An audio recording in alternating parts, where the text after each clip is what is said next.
Debris extractors should be cleaned every 4 months.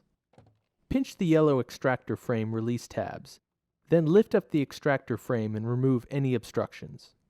Remove the debris extractors and the yellow debris extractor caps. Remove any hair or debris that has collected underneath the caps and around the metal axles.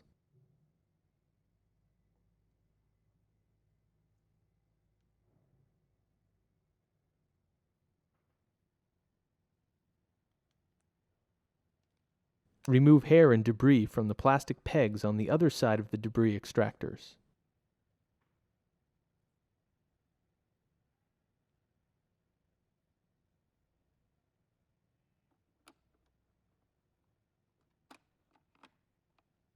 Replace the debris extractors into the frame and close the frame.